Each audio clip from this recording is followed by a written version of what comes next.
Celebrating the 75th anniversary of our wonderful organization. We'll begin, as we always do, with the pledge. You would all be upstanding and remain standing for the invocation that follows. I pledge allegiance to the flag of the United States of America and to the republic for which it stands, one nation, under God, indivisible, with liberty and justice for all. Chaplain McIntyre.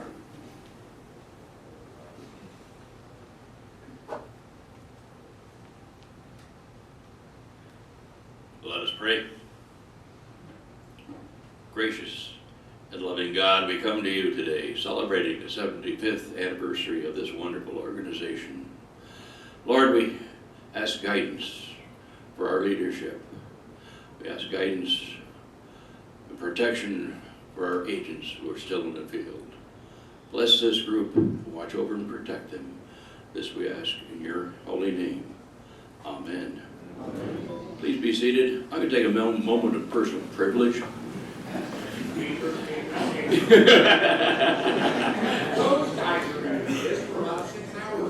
Bless them. Somebody asked me what qualified me to be your chaplain, which I've done for 17 years. It has been an honor and a privilege.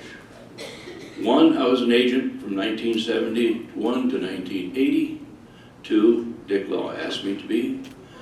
3, I have an 87-hour Master of Divinity degree from Phillips Theological Seminary. Now my wife is real quick to point out that does not make me divine. 4, I've been a pastor since 1994. I'm an ordained elder in United Methodist Church. Again, thank you all for the privilege of being your chaplain. Grace and peace.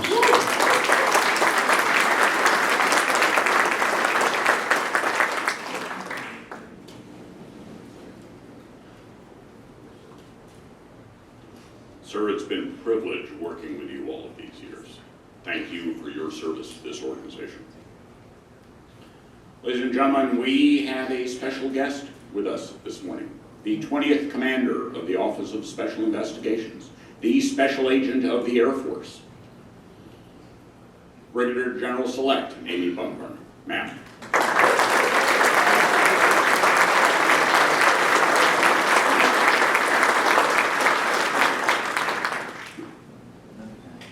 Thank you. I feel like I need to talk like this to follow Rich Miller. All right, so I know. All right, so I was told that I have as much time as I want to take up here, right? But if y'all are like me, my attention span, I can only do like 5 to 7 minutes. And if you're not interesting, then I'm not paying attention. Your mind's going to start wondering. You're going to think about, man, what's going to be for lunch? What's traffic on I-95 going to be like? When's the next bathroom break? Are we going to have to sit through all the inductees, and are they really going to stick to the 5 to 7 minute time frame? I'm a little bit worried about that. So my thing is I like brevity, right? So what that means is get to the point and get off the stage, right? Shut up. So what I've been asked to do is talk about the state of OSI. So here's what I'm going to say. State of OSI is strong, right? And the reason why I'm going to say that is we've got 3 women leaders in the top 4 positions, right? So I could do a drop the mic moment right now and walk off the stage. We could get to that, but I'm not. I do have a few things that I want to talk to y'all about. So truly, I am honored to be here and to talk with you all as your 20th OSI commander. I've actually been a longtime member of the association. Back in the late 90s, when I first got to Region 2, my first OSI assignment, Major Barry Fisher at the time, let me know about the association. And he said, hey, I know the name says this is the Former Agents Association, but you don't really have to be retired. And also, it's for everybody associated with OSI. You don't really have to be an agent. So I was like, okay, well, that's confusing, but still, I'm interested. And so I have been involved. I've signed up back then, and I have been involved with the association from that time. And so I understand and appreciate the value of its membership, of what this means to OSI as an organization, and the fact that we have people that want to fill the seats, that are willing to travel to Washington, D.C. area, fight 95, because they want to be a part of this, because they have a sense of purpose and they belong to this tribe. So it is awesome to be here, and I'm very thankful to be standing up here and talking with you all today. So, as you can tell, I've still got my colonel's rank on, and so several of you have asked me about that, so I'm just going to address it. We're still waiting on the 1-star. It's all still hung up with the freshman senator from Alabama. I am not a college football fan, but I will say roll tide whenever his name comes up, since he's Yahoo coach.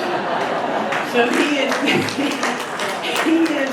he's still holding it up, but I'm in good company. There's 103 Air Force general officers that are hung up with this, and 9 Space Force general officers. That doesn't include the other services. When you put the other services in there, there are over 300 general officers that are hung up as part of this delay. So, you know, people have asked me about it. Hey, you're upset about this? You're frustrated? It's like, look, I can't do anything about it. The way I look at it is, it's just another historic first, right? This is the first time that this has ever happened, and this is another historic first that I get to be a part of. So it's all in the attitude, right? So when I thought about, okay, what am I going to talk about the state of OSI? Really, I'm going to give you some vignettes just from this week alone. So how many of you saw the Washington Post article from yesterday about the Chief of Staff of the Air Force, General Brown, came on and said, hey, we have sent an email out, a NOTAM, which is a notice to airmen, out to all of the Air Force members saying you need to be on guard because the Chinese, the People's Liberation Army, they are after you, and they are recruiting you because they want your talents, and they are interested in you because you've got some transferable skills that they want to use to bolster their skills. So, if you haven't heard of the Test Flying Academy of South Africa, or what is also known as TIFASA, so this is came on our radar back in 2019. And so we started getting intel that there was a flying training academy down in South Africa that was targeting Western pilots and having them come and teach TTPs, which is Tactics, Techniques, and Procedures, to the Chinese pilots so they could take these skills back and bolster their Air Force. And so over the course of the last several years, through work, investigative skills, through operations that your OSI agents have been involved in and been part of, we have been able to get more information on this, provide information to the Chief of Staff of the Air Force, that he has taken as talking points over to the NATO chiefs, shared this information with them, and long story short, we have basically been able to shut that down in South Africa and turn that off for the Chinese. So they no longer have that pipeline to go after Western pilots that have skills such as things that we have trained them on, like the F-35 and things of that nature, that the Chinese are so much wanting to have. So again, that's your OSI that has done that, and that just came out yesterday. And if you haven't seen that article, please take a look at it. Absolutely. So some other things from this week. We hosted the commander of the Polish Cyber Command, General Melinda, and his delegation came over from Poland to meet with our cyber forces at our headquarters down at the Russell Knox building at Quantico. Think about that. We've got the Cyber Command for a country coming over to visit with us, with OSI. He then went and took his delegation up with our combatant command, with Cybercom, and then he flew down to Texas, and they're meeting with 16th Air Force to talk about Air Force cyber-specific things. It's pretty amazing, right, when you think about it. He's asking us for questions on how we're organized, how we partner with Cybercom, how we do operations with Cybercom, how we use our authorities with Cybercom, and how we basically are able to protect networks, how we work with industry, how are we able to get industry to want to secure their networks and work with us. So again, really pretty incredible that we are operating with a international partner, somebody who's in charge of the entire cyber force for their country, and they're coming to us asking for advice and looking for ways for continued partnership. So pretty impressive. Also met this week with Honorable Ron Moultrie, who is the Undersecretary of Defense of Intelligence and Security, and also his assistant, which her name is Melancy Harris. But basically they are the principal advisor to the Secretary of Defense on all intelligence, counterintelligence, and security. And thanks to OSI, they are now going to be responsible for law enforcement. So because of the work that OSI has done, we are standing up a principal staff assistant for law enforcement that's going to fall underneath Honorable Moultrie. This is huge. For anybody who has worked heavily in the law enforcement mission with OSI knows that we have not had a champion up on the OSD staff specific to law enforcement issues. And the work mainly that General Bullard and Julie Lasea over the past several years have done to champion this and to show the need for this, along with our partners at NCIS and CID, we now have a PSA for law enforcement. That letter came out in April, and actually they're hiring for it now. So if any of you are interested, go on OPM Jobs, and you can find that. But that's going to give us a single voice champion for law enforcement on things like policy matters and other things that we have frankly not had in the past, and we have been left on our own to try to fight. So that's a huge win. Also, the A26, which is the 3-star, which is the intelligence and cyber lieutenant general up at the Pentagon, asked us for information to help on our polygraphs and how we can help their community do better and be better prepared and just better educated on the poly process. So again, I know there's several agents in here, folks who are very familiar with poly and have done that world. So again, this is specific from the 3-star, asking OSI for help on how we can better educate their force on that. Look folks, that all happened on Thursday. That's one day of work. But our access to the Department of Air Force leaders, the Department of Defense leaders, and the international community, that is all, we have that now and we enjoy that now. That is all based on the groundwork that the people in this room laid years and years ago. And so it continues today because we are such a professional organization, because of the people that we have and the products we're able to produce. We enjoy a wonderful relationship. We have a lot of respect, not just within the Department of the Air Force, but also with our international communities. So you should be very proud of that, because those successes that we're having now, you can take pride and ownership of that because you helped pave the way for that. But the reality is, since I took command in May, it has been a whirlwind. We have had 6 change of commands. I've had 4 regions turn over. You may remember districts, may ring a bell to you. But we've had 4 regions turn over, the academy commander turned over, and our field support squadron turned over. Also multiple key positions at headquarters to include the front office. 3 of the 4 leadership positions changed over. So Chief Gao, who's sitting down here in the front, he's our stability. So, and I will tell you, yes. And if you haven't had a chance to meet or talk with Chief Gao, I know there's a lot of enlisted folks in here with enlisted roots and chiefs in here. He is a shining example of our enlisted force. And so again, if you haven't had a chance to talk with him, please come and ask him any question you want. I promise you, he's only probably making up about 20% of it. Most of it's going to be true. But change is good, right? So we've got new people coming in, we've got new ideas, a lot of transition going on this summer. We actually now have our region leaders coming into town. Some of them have been here this past week. We've got the Air Force Association going on next week down at the National Harbor, where the Chief of Staff of the Air Force is going to talk with our region commanders and our region chiefs about all the issues that are going on in the Air Force today.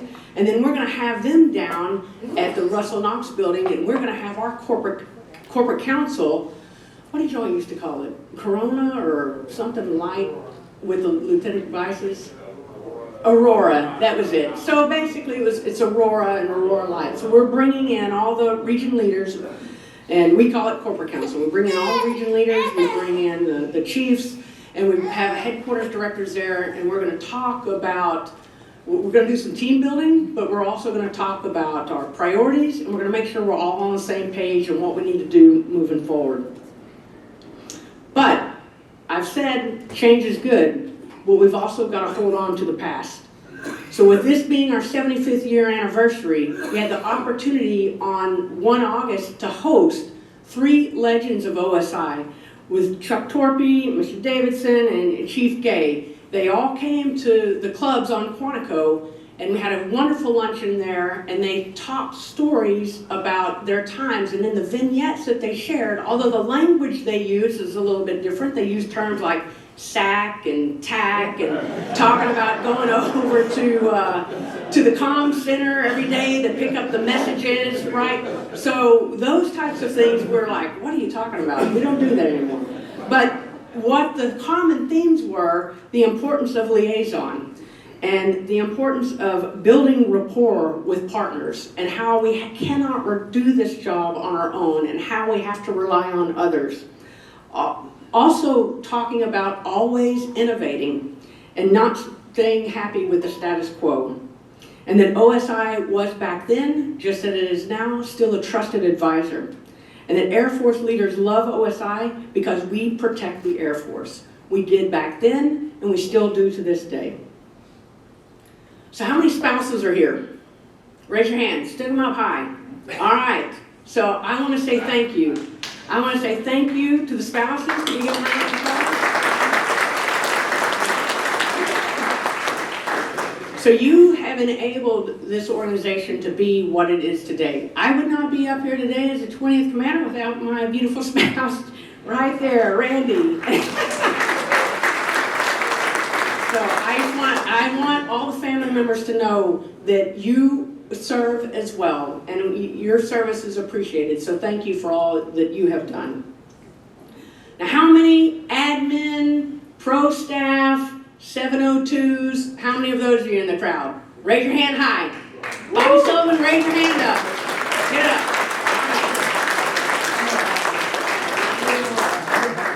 So actually, we have hired our first command senior intel officer, and Eric O'Leary, and he is now up in the front office with us. That's the first time that we've ever had somebody up in the front office that is not an agent personnel.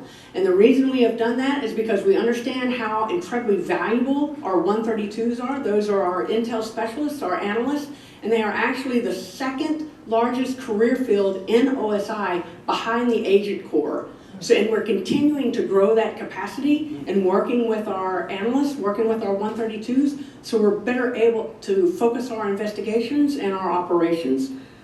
But not only do we have the 132s, we have a bunch of other AFSEs. So security forces, y'all might know them as Air Police, Cyber, Intel. We've actually had the Virginia Air National Guard come up and bring intel troops that are embedded into our Icon Center, and so they're working with us. So again, we're being innovative and looking for ways to utilize all the capabilities and skill sets that are out there. We've got command post controllers, we've got finance, we've got personnelists, logistics, public affairs, historian, protocol, have mental health providers, we have a chaplain now. So again, all of these career fields make up OSI, and we are stronger because of these incredibly talented airmen and what they bring to our organization. And I wanted to highlight Bobby Sullivan because I brought her here, I twisted her arm, made her come up here. She was when I was a first-time DEDCO at 212 at Shaw, she was my admin, right? So she raised me, right? And I know there's other folks in here as well that have been raised by Miss Bobby Sullivan. But I know that you can also speak to, for those of you who have been agents in the detachments that you were at, that you can name who your admin person was and how they made that detachment run. And you know that you could not have done your work without that admin troop. And so it is very important that we recognize their work and we highlight them. Another name that I want to mention is the second time I was detachment commander was at Shepherd Air Force Base at Det 411, and I had Miss Cheryl Clemens, who passed away this past summer, so I wanted to say her name, but she was another admin that, again, kept us all in line, raised a bunch of probationary agents, and got us to where we are today. So thank you. Thank you, Ms. Sullivan. I know you're mad at me for this, but that's all right. All right, so let me get into the importance of remembering, and I promise I'm wrapping up now. So I had the honor to do Doug Hasselbrock, Colonel Hasselbrock, he was an IMA, to do his retirement after 30 plus years of service. Something that he said, and this is in, actually, if you've had a chance to read this, there's a picture of Doug and I in there at his retirement, but one of his quotes was, "You never miss an opportunity to make someone's life better. And if you think about sending them a thank you or recognizing them in some way, do it right now. There is no later when it comes to good news. There is now. Live in the now." So reason why I brought that up is I would ask you all to please check in on one another, encourage your friends, encourage former colleagues, people that you know that couldn't be here today. Please check in on them and see how they're doing. Let them know that you're thinking about them. I promise you, everybody is dealing with something. And it's important that we take the time to, if we're thinking about somebody, if somebody's on our heart for one reason or another, to reach out to them and let them know that you're thinking of them. We also have some Gold Star families from OSI, and I would ask you, if you know any of them, to please check in with them and see how they're doing and let them know that we remember them. Because I know for Americans that we remember them on Memorial Day, but every day is Memorial Day for them when they've lost a loved one. So please keep them in your hearts and keep them in your mind, and when you ever have an opportunity to reach out to them, please never miss the chance to do that. We also had, Chief Gowan and I had the opportunity to go up to General Dillon's funeral, the passing of our 11th commander. And I will tell you, just from doing that this morning, I got a text from Judy Dillon. She texted me to let me know how much she was thinking of us and how much she appreciated us, and hoped that we had a wonderful time together in fellowship. So I wanted to share that with you all. So I'll say again, state of OSI is strong, but it's because of you. The foundation that you laid, you should take pride in how far we have come. We're a diverse group of airmen that are doing incredible things for our Air Force, for our Space Force, and for our nation. We're not perfect, but I can promise you we're going to be the best OSI that we can be while I'm the commander. And so with that, let's transition to this Hall of Fame induction ceremony. We've got 7 inductees, and they all started their careers off as enlisted. So again, that speaks very highly of our enlisted corps. NCOs are the backbone of our Air Force, and that's no different for OSI. We would not be where we are today without our enlisted corps and what they do for us on a day in and day out basis. So I am honored to get the opportunity to be up here to recognize and listen to all of the achievements that you have done. Several of you on here have been mentors to me, and so you should again take pride knowing that the work that you have done has made a difference, and the work that has made an impact on this command for generations to come. So, Chief, back over to you, sir.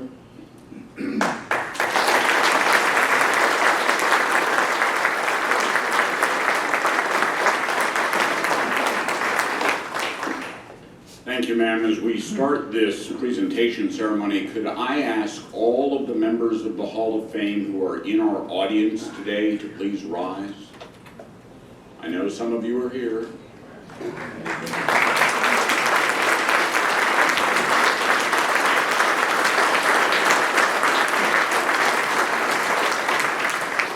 Thank you so much. The 7 members we are about to induct have lived up to the bar you set for them. I'm going to ask that everyone remain seated while we do the citations. Family members, if you want to come up and take photos, please feel free. We also have photographs being taken by Headquarters PA and our event photographer. So, Mr. Minger, if you would please come forward.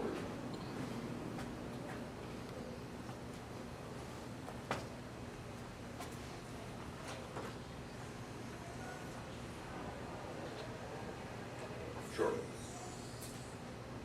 Just don't lose it. It's got your meal ticket on the back.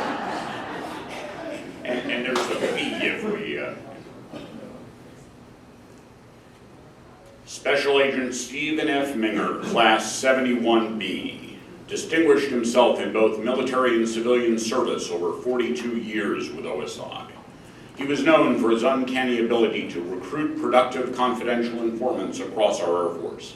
Described as an expert in narcotics investigation, he was repeatedly recognized as the driving force between many of OSI's successful counter-drug operations in Europe in the 70s, 80s, and 90s, not to mention OSI chiclets, magnets, and Camaros. For these reasons, among many others, Mr. Minger was selected as the 44th member of the OSI Hall of Fame in the class of 2018.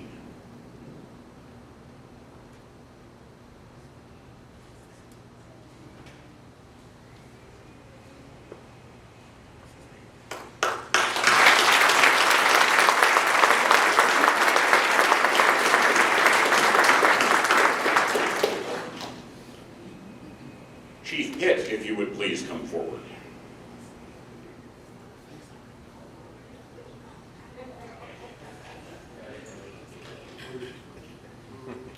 Special Agent Martin L. Pitt, Class 71D, distinguished himself in both military and civilian service over 37 years with OSI. Throughout his career as an agent and member of OSI's professional staff, Chief Pitt was known as an outstanding coach and mentor for personnel of all ranks and specialties. His people skills served him well during his career as an agent, collecting information others wanted to hide. Recognized as an accomplished leader, mentor, trainer, and operational enabler, his efforts in organizational development put him at the forefront of transformative work in developing OSI leaders over the course of 3 decades. For these reasons, among many others, Chief Pitt was selected as the 45th member of the OSI Hall of Fame in the class of 2018.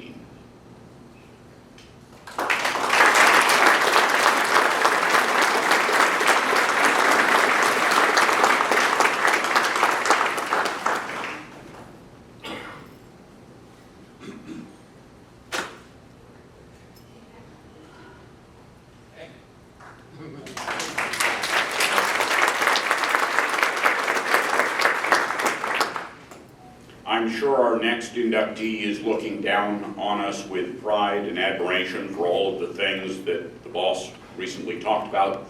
Special Agent Rene Georges Pichard, Class 59D, had a long and storied history that began long before his OSI service. Born in France in 1922, he served in the French Resistance during World War II. He emigrated to the United States in 1945, became a member of the French Military Committee to the United Nations, and then a member of the National Guard of the United States. He was called to active duty during the Korean War and served as a liaison officer for foreign pilots. He became a United States citizen in 1951, became an OSI translator, then an OSI agent, then an OSI agent in France, where he served for the next 30 years. In 1966, when the President of France asked, quote, asked foreign military forces to leave France, OSI was allowed to remain chiefly because of the efforts of and respect for one man, Rene Georges Pichard. For these reasons, among many others, Mr. Pichard was selected as the 46th member of the OSI Hall of Fame in the class of 2020. While we celebrate him today, Mr. Pichard will be formally recognized in the spring of 2024 when his family inters him at Arlington National Cemetery.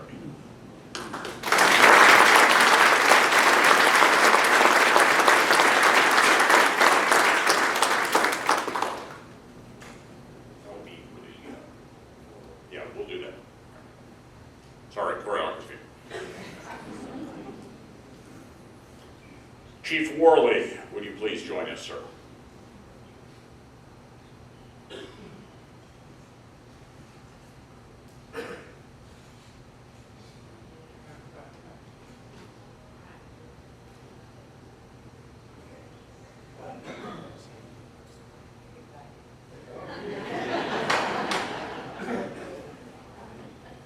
Special Agent Joe R. Worley, Class 62X, was recognized as an out-of-the-box thinker who in his day led some of the largest and most complex fraud operations in the history of OSI, whether serving in Germany, Thailand, Michigan, Virginia, Wyoming, or Washington. Chief Worley consistently generated prosecutions and recoveries in joint operations. He excelled in being, as one supervisor put it, the most effective agent he could be. As one of our first enlisted special agents in charge, he too led, mentored, and challenged his peers to be better. He hasn't stopped either. At a recent event at the Special Investigations Academy, our newest agents relished in rapt attention an opportunity to learn from a master. For those reasons, among many others, Chief Worley was selected as the 47th member of the OSI Hall of Fame in the class of 2020.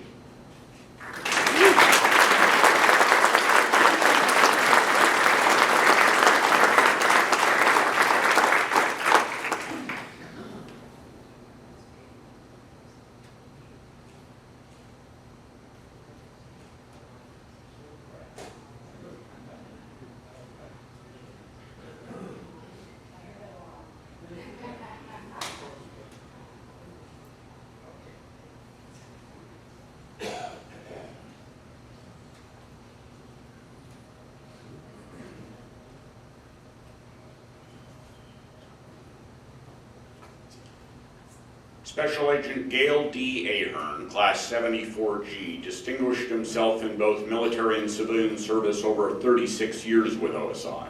He was best known for his skills as a polygraph examiner, considered by his superiors and more importantly his peers to be one of the best examiners in the Department of Defense. His thorough, professional, and articulate court-martial testimony was frequently praised by military judges and commanders alike. He was an effective advocate for the polygraph program he later led, working to enhance the capability, capacity, agility, and professionalism of a critical tool in the Air Force's security portfolio. He later did the same thing for the specialist detachment he led during his tenure as the OSI Inspector General and as the OSI's Director of Warfighting Integration. For these reasons, among many others, Mr. Ahern was selected as the 48th member of the OSI Hall of Fame in the class of 2022. Accepting on behalf of the Ahern family, Mr. Scott Ahern.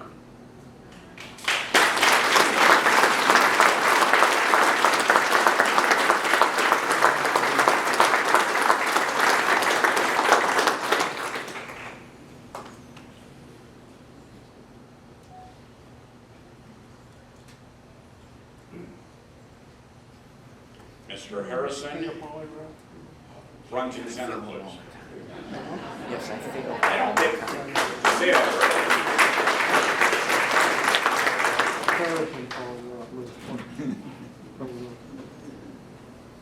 I always have follow-up serious questions. Special Agent Kelly D. Harrison Sr., Class 70 Charlie, distinguished himself as an expert in both the science and art of the interview. As a true pioneer in the polygraph program, he authorized guides that examiners and field agents alike could use to help solve crimes ranging from robberies to burglaries to sex crimes, even bombing investigations. He advocated the use of suspect elimination questionnaires used for years in our agency to focus OSI's investigations. His efforts in support of criminal and fraud investigations allowed him to recover more fruits of the crime and uncover more probative information than many of his polygraph peers. In his penultimate assignment as an instructor at the Special Investigations Academy, he shared his wisdom and vast experience with hundreds of new agents, helping them find the truth and serve justice. For these reasons, among many others, Mr. Harrison was selected as the 49th member of the OSI Hall of Fame in the class of 2022.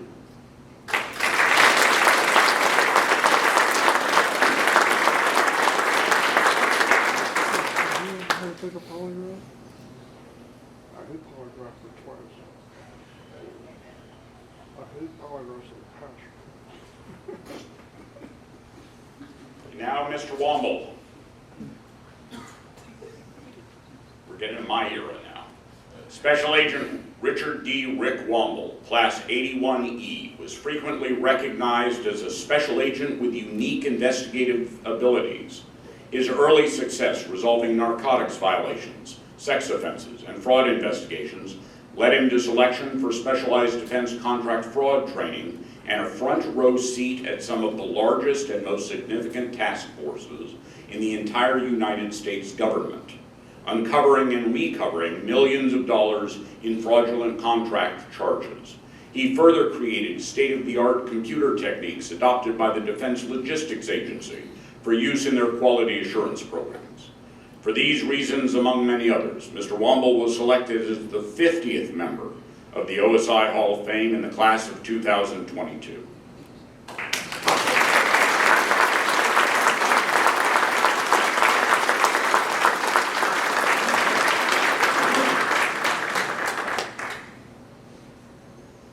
Thank you, ma'am. And now what we've all been waiting for, the stories. Everyone strap in, because we're going to go this way. Mr. Minger, over to you, sir. Congratulations.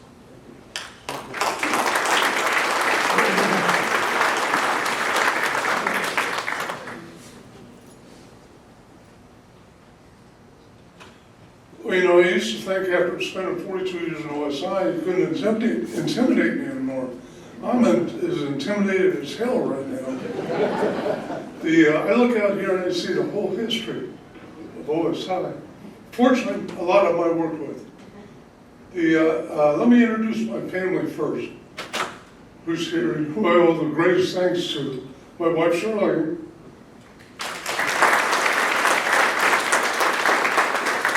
My daughter, Shannon, her husband, Bobby, and her two sons, Dylan and Sean Michael, and my daughter, Heather. Her husband, Pat, and their son is currently completing medical training in Lakeland, headed to Germany. I've had the great fortune to work with most of the current and preceding Hall of Fame winners or awardees. Fortunately, I paid attention and listened to what they had to say and how to go about doing things. Sometimes I ignored them. But for the most part, I really learned how I became who I was from those guys. But there's guys in the audience, Lou Brown, his wife Sandy, Joe Rogan, his wife Sherry, Roger Lanou. I owe a great deal of gratitude to. Is Roger Lanou here? Without those guys and the close friendships we've had over 30 plus years, it would have been very difficult to do what I did. I know I got in trouble one time because we invited Lou to come to Germany to work an undercover operation without telling his boss. And then in the operation, as it ended, we lost Lou. We decided with the German cops to go after the Turks that were in Frankfurt. And so Lou took off, us and the German cops took off, and we couldn't find Lou. Fortunately, he was wearing a wire, and tech guys were able to track that wire and finally found Lou. He never knew until a few years ago that we actually lost him.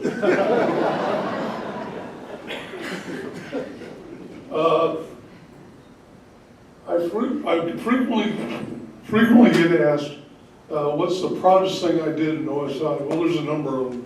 The JDIT program. We started with 6 security police investigators assigned to District 7, assigned to the debts. And last time we had 2. But nobody told us what we could do with them. All they told us is what we couldn't do. Well, after a year, we decided, I'm going to write a District 70 regulation that spells out what JDIT is. In the course of doing that, we decided, one, they had to be co-equal partners with us. We kept them under the command of the local chief of security police, but we put them under the operational control of the detachment commanders who were responsible for all their training. And by the end of the first year, year and a half, those guys were as fully functional as an OSI agent was. We spent a lot of time. And eventually, after I came to the headquarters in '83, we wound up with 43 JDETs throughout the United States Air Force. So that's one of the biggest accomplishments I had. I did buy chiclets. You heard references to chiclets. We got into drug. Dick Law stopped me in the hallway one day when he was the vice. He said, "Hey, DOD's giving away drug money. Go get some." And I thought, how do I do this? Well, I got a hold of our finance guy, and I told him, I said, we gotta go find the Pentagon, go over to the Pentagon and find drug money. Well, he did it. Before I knew it, I was briefing the air staff, I was briefing the DOD staff, and they all said, yeah, it makes sense for OSI to have money. So we got about $14 million total over the 4 years we were getting drug money. And it's all his fault. But one of the things I did, OSI has a tendency to keep its light under a barrel, under a bushel. And we thought, we got to advertise what OSI is doing in the drug world in order to justify this. Well, I did buy, I don't know, several 100,000 chiclets. And on the boxes on the chiclets, it said OSI, a partner of Drug-Free America. There were not meetings held in the Pentagon by anybody that didn't have a bowl of chiclets sitting on the table. So we got a lot of free advertising for that. Dick did tell me to go out and buy a cigarette boat to put on the Potomac. That didn't fly. But thank you very much. It's a real honor for me. I'm honored to be in this crowd, and I'm honored to be amongst all of you that are here.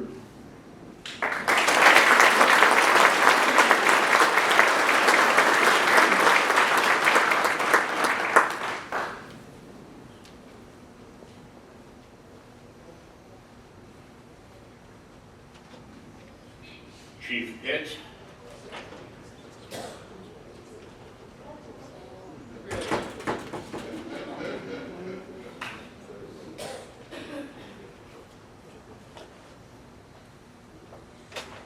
Well, good afternoon, General in waiting, Chief. I knew you were a general in waiting long ago.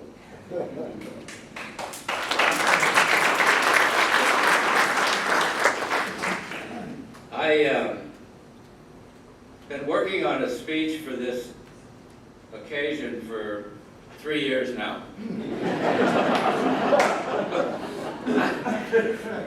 I've always sort of followed the lead of our commanders, and I think she said brief. So I will be brief. I want to talk about 3 things only. The people I served with. When I was notified of this award, I was taken back considerably. But I began to recognize it wasn't just Marty Pitt. It was a coalition of the best agents in a generation. And I accept the award for them. They're the best. You're the best. Thank you very much.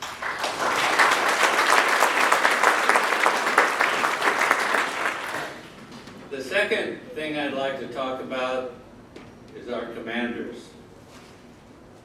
I don't know what the Air Force thinks of OSI, but I do know this. They have blessed us, through at least my long career, with the best commanders one could ever hope to have. And without naming names, I just will leave it at the greatest that I have ever seen. And they are chiefly responsible for where we're at today.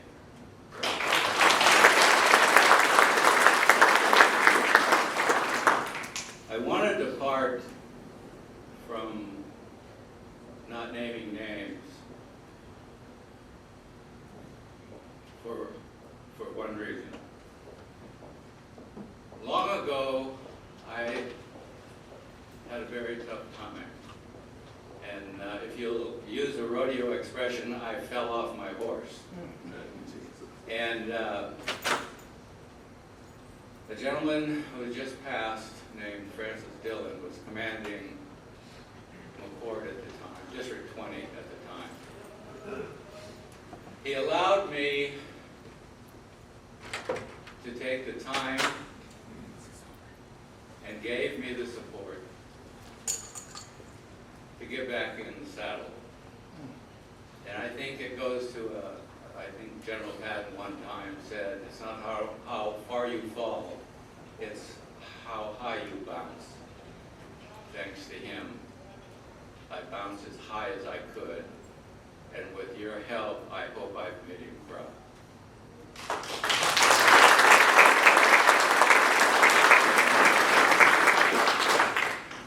As Steve put up front, family, and our general in waiting also mentioned family. I think none of us really understand, none of us in OSI, how much our spouses endure over a career. It's not only our spouses, but our children. Well, we're out having, quite frankly, a lot of fun doing our job. They're making sure that the house runs. They're making sure that kids get to school. They're making sure that everything is moving along in an orderly fashion, or as orderly as one could hope for. And I wouldn't be here again without my wife, Jane.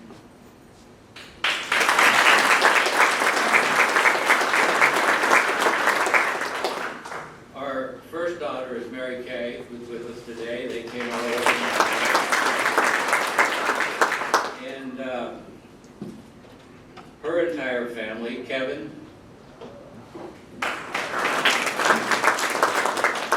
Brandon, who likes to be called Don or Dunn or something like that.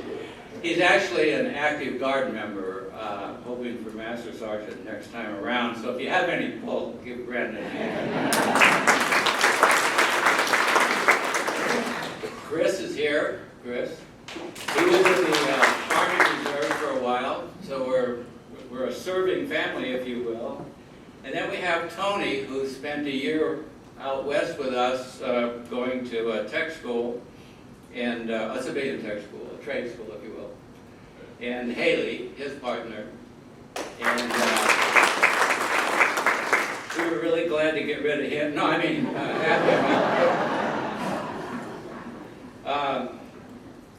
in closing, I can only say I really do believe that the Air Force has smiled upon us again with our new commander, and I think that our organization will continue to grow and get better, because it always does and always has. Thank you.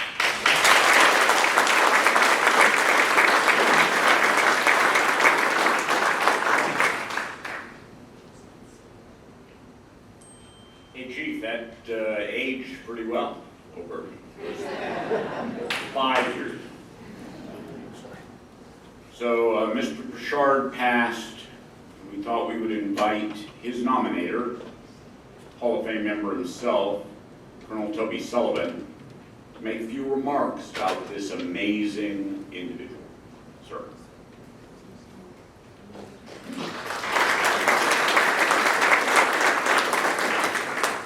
Good morning. Good morning.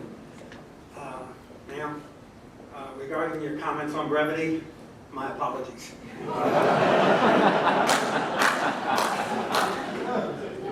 If you were fortunate enough to know Rene, you would know how proud he was to have been an American citizen and to have been a member of OSI. If you were lucky enough to have worked with him or otherwise interacted with him, you would know that he had a heart as big as Texas. He was very energetic. He was quite opinionated. And generally, he would be willing to talk on almost any subject for as long as he could. He was really a special kind of person. And I could understand why the author of an OSI article once called him a French leprechaun. It fit. It took a village to put this nomination package together. And I suspect we only hit the tip of the iceberg on it. I had 6 OSI commanders, a whole slew of people who had worked with him in District 70 and people around the command. In fact, Sigrid went to some French officials to get some information. And of course, his son, Tom, helped significantly. It's a tragedy that Rene didn't know that he was selected for this honor. He would have been humble, he would have been proud, but inside he would have really been all at Twitter. He would have been quite excited. The chief mentioned Rene's work in France, his wartime exploits, and the fact that he was involved in fighting the Germans in the liberation of Paris. In 1990, the French honored him when he retired with their honor of Merit Award. That award is only given, and it's the highest award given, to foreigners recognized by the French government. He joined people such as the kings and queens of Spain, Netherlands, the Empress of Japan, the President of Tunisia, and a couple of general officers getting that award. The French thought so much of him. He did so much for us. And according to the folks who are still in Paris and still in the command, those liaisons, those activities of Rene have paid off great dividends continually. Steve Coppinger, who many of you may know, told me yesterday that he was in Paris recently, and he happened to talk to the OSI Special Agent in charge. That gentleman mentioned that not a day goes by that some French contact or somebody at the American Embassy asks about Rene. Continues on 30-something years after his retirement. Rene knew Paris like the back of his hand, and the embassy counted on him frequently to help in their activities. He was an escort officer or worked on the security protection for 4 presidents, countless numbers of congressional members, senior American diplomats, and of course DOD military members. In 1972, he was requested by the embassy to help with the security arrangements and the protection of Henry Kissinger on his secret trips to Paris to meet with North Vietnamese officials. Rene was an enlisted agent at the time and received an Air Force Legion of Merit for his support to that program. Rene's activities with the visiting members from the Pentagon, senior officers in the Air Force, his work with the Paris Air Show, brought OSI more visibility with the leadership of the department and the Air Force. Ambassador at Large Vernon Walters once sent a letter to the Chief of Staff of the Air Force praising Rene for what Rene did to take care of senior visitors to Paris and to France. Rene was invited, Rene was invited to dinner in 1977 at the home of the Air Force Chief of Staff. That didn't happen to many of us. Rene was also invited by General Curtis LeMay to attend a function in Washington that was honoring the French government. So Rene was there representing OSI and the Air Force, and the people recognized him in our command. He was a gentleman who brought so much to OSI. He had an award-winning collections program. He had an award-winning small detachment. Although there's at least one person in this room and a couple others who might question Rene's ability to follow proper rules, procedures, and running a detachment, and his weapons qualification program. Those were not his strong points. However, he supported people more than just those in France. He arranged for senior intelligence officer visits to District 70 and acted as their escort and their interpreter. He once arranged for 2 very senior French intelligence officers to attend a USAFE conference. And in 1978 and 79, he provided a continuing flow of information to me in Tehran about what the Ayatollah Khomeini was doing in Paris, so we could inform the leadership there in Tehran with information that they would have never had access to. He was not only focused on the mission, he loved OSI people. He loved helping OSI people. And if he knew you were coming, or your family was going to Paris to visit the town, you probably stayed in the French Officers Club. You probably got tickets to whatever shows you wanted to see. And you probably got Rene as an escort and a guide around the town. He was that involved in people. But he was also concerned about military people and what was happening in 1970. There were 2 agents on their way to Morocco, and they got caught at the Paris airport in an airport strike. Rene rescued them, was able to get their luggage, which had been dumped on the tarmac, and took care of them for 2 days before they were able to continue on with their TDY. I have just 2.5 short vignettes, and then I'm finished. After he retired, he and Sally came to Hawaii. And Sharon and I were very pleased to be able to show him around Honolulu, take him to different places. We went to the Arizona Memorial. And after the movie, right before the Ranger was about to give her final comments to the jam-packed audience in the auditorium, Rene raised his hand and stood up. And he gave about a 5-minute lecture about what it was like to be in France during the German occupation. How much the French people appreciated what the Americans had done by coming into the war, what the Americans had done for the people of France, and how proud he was to be an American. You could have heard a pin drop. When the Ranger finally got her mouth closed, she thanked Rene, and he just kind of nodded his head, sat down. He had said his piece. Not surprisingly, when he was leaving and we'd taken him to the airport and said our goodbyes, a couple hours later we get a phone call from a rather sheepish Rene. He and Sally had been in a restaurant talking and they had missed the flight. We had to take care of that. In 1965, Rene won an essay contest sponsored by the Freedom Foundation. It was focused on why you're proud to be an American.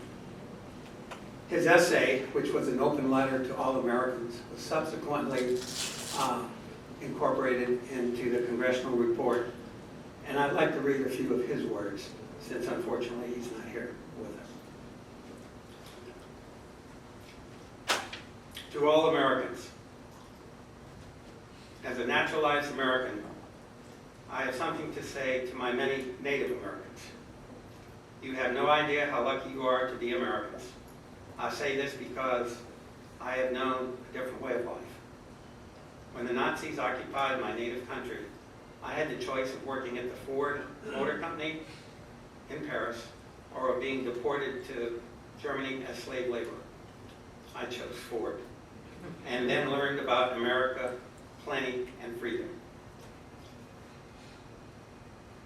I vowed that if I survived the war, I would go to America myself.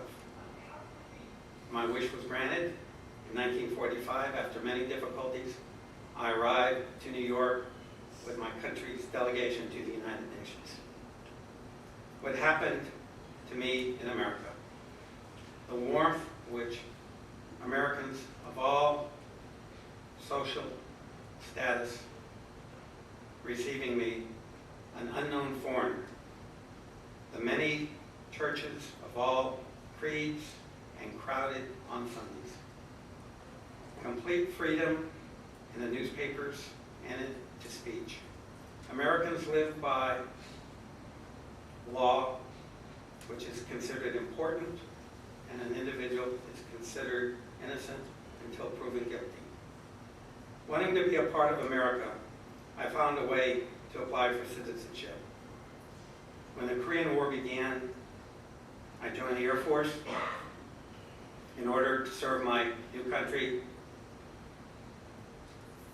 I'm still in uniform. The Air Force made it possible for me to get an education and to develop myself in a way that I could have never done in my native land. I can never do 1/10 as much for America as America has done for me. I have never for one moment regretted becoming an American. My only regret is that I am not eloquent enough to make some Native Americans realize how precious are the freedoms they enjoy so effortlessly. Our freedoms are not something we can take for granted. If we are to keep them and to extend them to every one of our citizens, we must be ready to keep them, and we will have to work to make our sacrifices. Those were Renee's words that were important to him in 1965, and if he were standing here, he'd say the same thing. Thank you very much.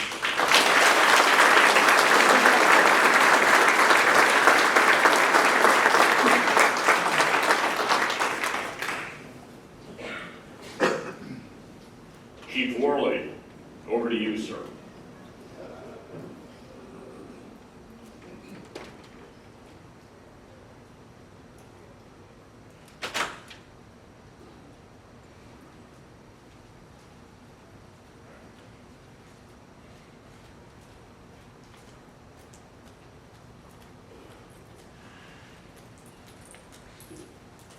Oh, never saw this many people.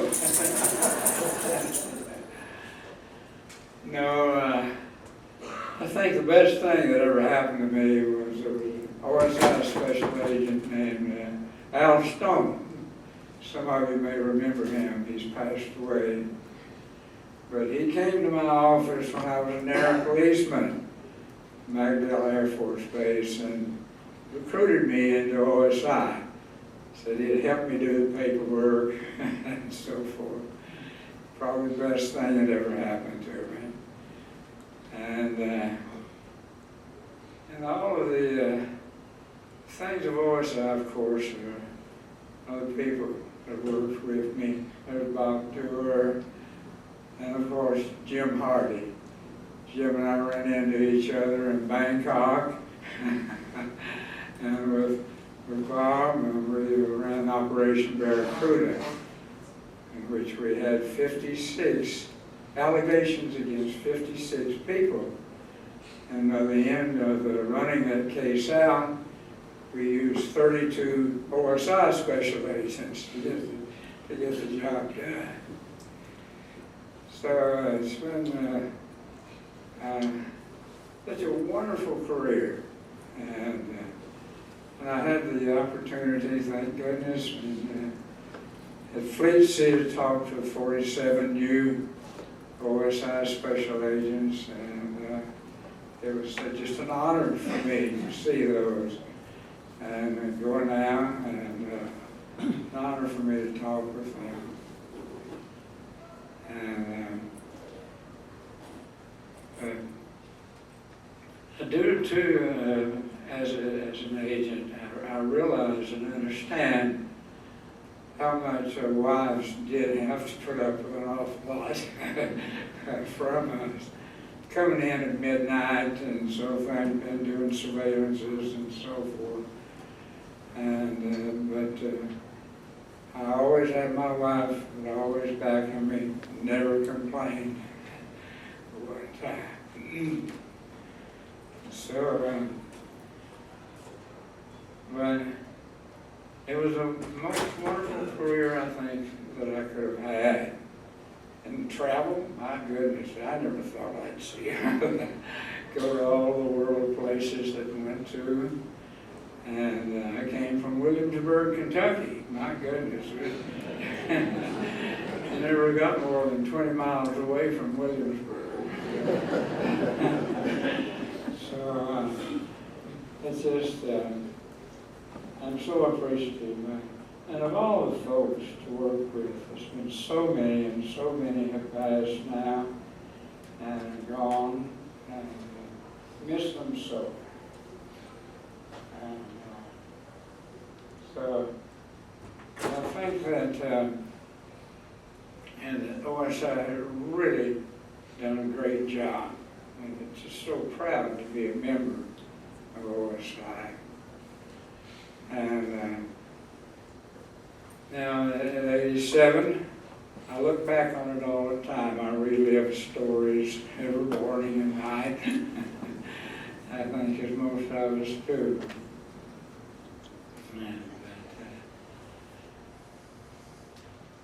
And there's so many folks that I wish we could get back. But I think that Billy Johnson, who was the second Chief Master Sergeant of OSI, said it best at his retirement. He said, "I wish I could start over and do it all over again."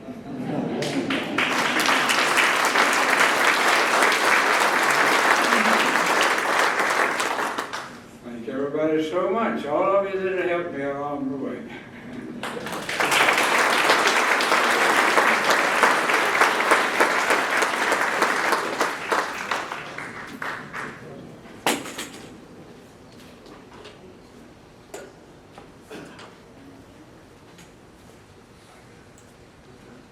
Thank you, Chief. I'd like to invite Mr. Scott Ahern to come forward.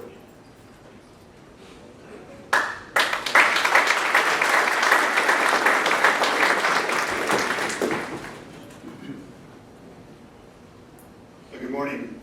Had my father been standing here today, he would probably open up with something witty, one-liner, surely funny, definitely inappropriate. I would have left the room both equally offended and belly aching. That was one of the traits I didn't get from him. I hope I got many others. But he surely would have been proud. He would have received this award with honor. But he would have deflected all of his own praise to the people that he worked with, because that was what was important to him. If you can allow some constructive criticism, I agree with the general that I think the name is confusing, because we learned through the last 12 years since my father has passed that there is no such thing as a former agent. My father spoke with family and the OSI family. And we learned that we were part of that extended family. I can't tell you how many, and I honestly can't tell you how many people have called my mother or stopped by our house in Southern Maryland to check on her in the last 12 years. It's meant a lot to us as a family. My father was an ultimate servant leader in that he cared more about the people that he served as a leader, that he tried to mentor, and so many people grew. So his legacy, we talked about legacy of the OSI, and I think that my father's legacy is many people in this room, many people that undoubtedly will be in this room in the future because of his leadership and his mentorship. And that's what my father truly enjoyed. We just wanted to thank a few people that made this possible. General Simmons, Ted Davis, who were instrumental in gathering a lot of the information for the nomination. Most importantly, Hal Orwitz, who gathered the majority of it, started the nomination. He's been a family friend of ours since I was 2. And you talk about family. And I know my father surely would have thanked my mother, his wife, for all the sacrifices that so many spouses make in this room. We don't serve, but we honor those that serve. And I guess we serve in absentee, but there's a phrase I'm drawing a blank on. But she made many sacrifices so that my father's career could flourish, and thus the family flourished. So thank you so very much. Appreciate it. We appreciate the honor. Thank you.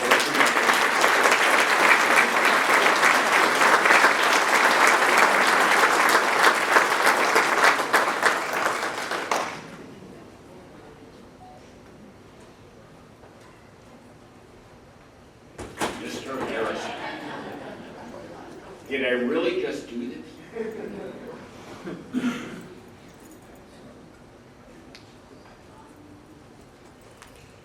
I'm in trouble. I had a 2-hour speech planned. He's got 2 minutes. I want to recognize some other polygraph examiners that had also great careers.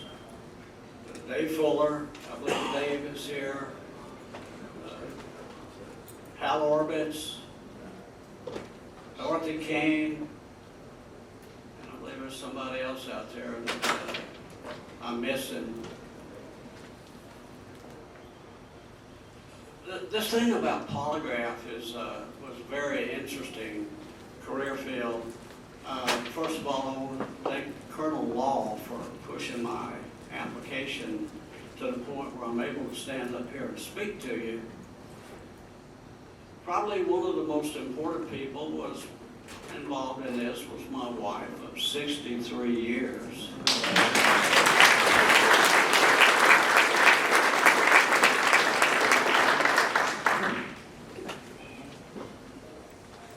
I came into OSI as a staff sergeant, and within 2 years, I was a lieutenant. The only bad part about being a lieutenant is that word. It's a lengthy word. Had trouble learning how to spell it. Couldn't wait to make captain because it's a shorter word. But I want to give you some rundown on how I got into the polygraph. My first duty assignment was at Keesler Air Force Base. I walked into my office. My boss was Stan Ginther, we're PSI team, and I saw this little silver suitcase sitting in the corner. And I asked him, "What's that?" He said, "That's a polygraph." Well, who does it belong to? Well, he said some lieutenant went to school, came back, ran a few exams, got an assignment, left it here. A few years later, I arrived at Chanute Air Force Base. Walk in my office, and there's that little silver suitcase again. I thought it was following me. So I asked my office mate, Sam Bradley, I said, "Is that what I think it is?" He said, "Yes, that's a polygraph." I said, "Well, what's it doing here?" He said, "Well, the guy went to school, came back, ran a few exams, got an assignment, left." Well, that stuck in my mind. You go to polygraph school, run a few exams, get a new assignment. Now, all you folks know, well, the agents that is, you know this concept of duty agent. It always happens in the middle of the night, generally in the wintertime. Well, that's what happened in Chinook. A lot of calls for duty agent in the winter, digging through the snow. By April of '74, my fingers had thawed out. And so I applied for polygraph training. A few days later, I got a call from a guy at headquarters. He asked me a few questions about what I knew to do and everything. Hung up, but here's how I think I got into the polygraph program. Bill Davidson hung the phone up at headquarters, and his assistant, Jim Ahern, said, "Boss, who was that?" Hey, Bill would have said, "Well, that's that Harrison guy out at Chanute. He wants to go to polygraph school." Ahern would have said, "Well, where's he from?" Davidson would have said, "Well, he's from Alabama." Ahern got a big shocked look on his face and said, "Alabama, boss, could you understand anything the guy said?"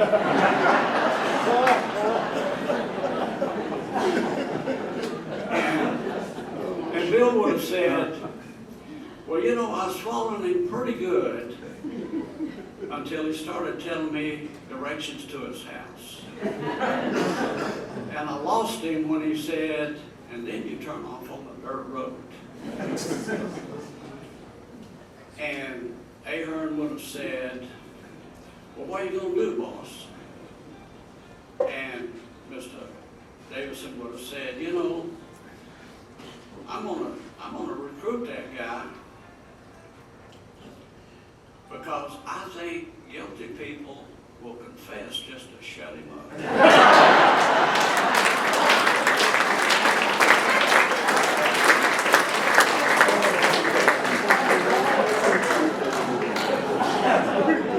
But on a real serious note, nobody does anything on their own. You gotta have help. I'm honored to receive the Hall of Fame award. I accept it on behalf of all the agents, and probably, I say hundreds, it could have been about 1,000 or so that I ran polygraph tests for. And what I found, they made my job really, really easy. Because when I would go in and look at the cases, they had that thing wrapped up so tight. Many times I said, what do you need me for? But it was really great, and as I conclude this speech, I want to say something in defense of the great state of Alabama.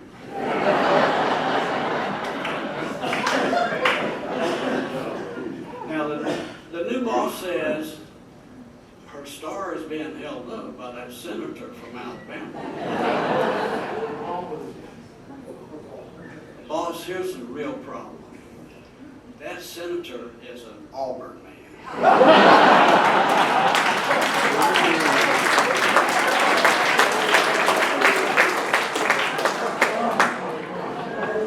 And real quick, I want to say something about Mr. Gail Ahern, real quick.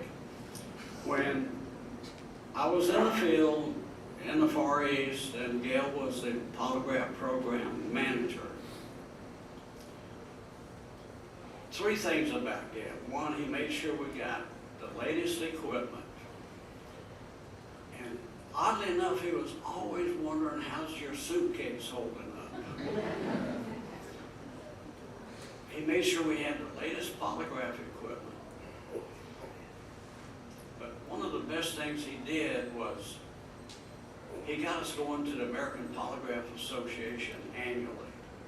And that was just an eye-opener for us to be out there hobnobbing with civilians and other federal agency polygraph examiners. But very importantly, when I would call Gail from the Far East, it'd be generally in the middle of the night his time, and I would ask him permission to do I'll use the word, ambush polygraph test. Gail never complained, he listened patiently, he never grumbled about being awakened in the middle of the night, and we sure do appreciate that.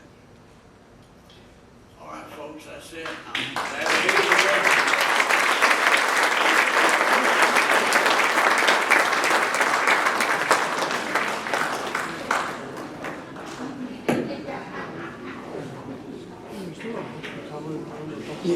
Where was that? Down on the lower level, under the north tower. The north tower. Is that where you took us with the dinner for lunch? Yeah, yeah. Go out this way? There's some elevator, I'll go to the end, 15 or something. Take the elevator, go down one lower level. Ladies and gentlemen, Mr. Womble.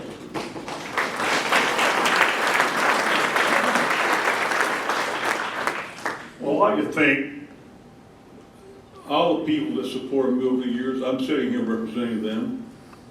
And I thank the headquarters folk that supported me, and they were tremendous support. I thank my Lord who gave me the opportunity to do this, and my wife who tolerated it, who without her support I wouldn't be here.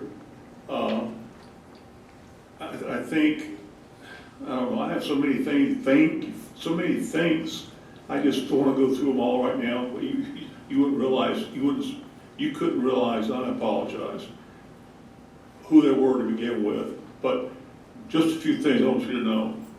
The headquarters gave me the opportunity to travel around and establish task forces to support and investigate fraud investigations, economic crimes. And it was a tremendous opportunity, a learning experience. I also got to run the economic crime course. We had a 2-week economic crimes course at the time at the headquarters. I also had the opportunity to coordinate that and run that. And that was another thing that I was really enjoyed. I did. OSI is just a tremendous organization. I don't know how many people realize it. You had the opportunity to work for the best organization, investigative organization in the federal government. You really did. And I think this was really important.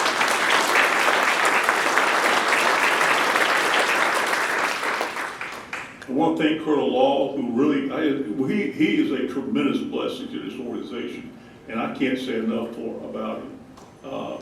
I wish I could, but I just can't. Some of them might be lies anyway, so I'll leave that alone.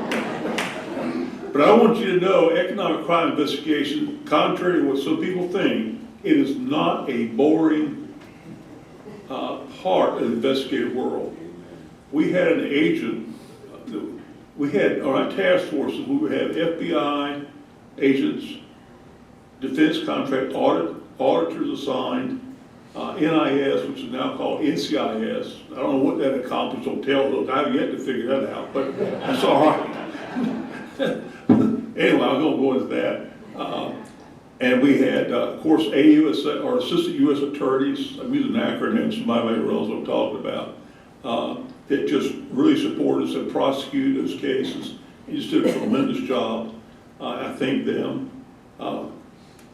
Back to the boring part of the defraud world. We had an FBI agent assigned, Jerry Kelly, 6'7", 16-inch shoe, or size 16 shoe, big man. He was out on the interviewing some people once, and he ran across this.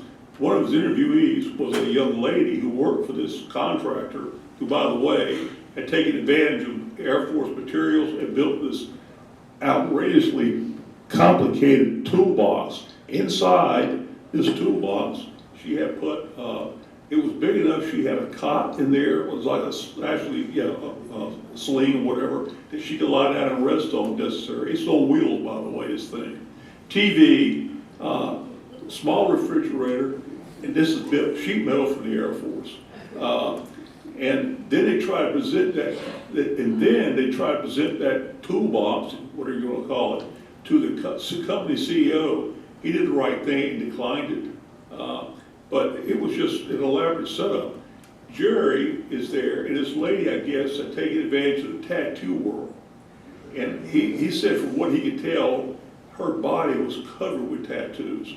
She took a liking to Jerry and invited him back for a one-on-one interview, which he politely declined. In Florida case, female agent goes out, interviews this guy, comes back and lays a piece of paper on my desk. It was a gift certificate for 2 at a nudist camping area.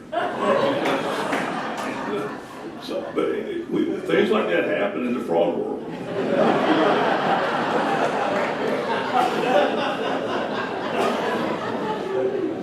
But again, I just like to say thank you, and I'll leave it at that. Just thank you.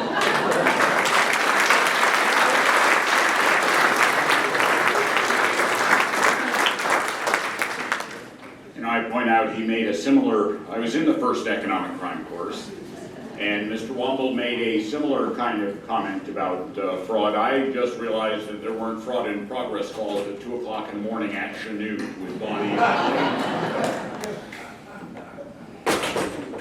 Ladies and gentlemen, this concludes our Hall of Fame induction ceremony. Getting to number 50 and getting this presentation was quite the challenge. It was worth the wait.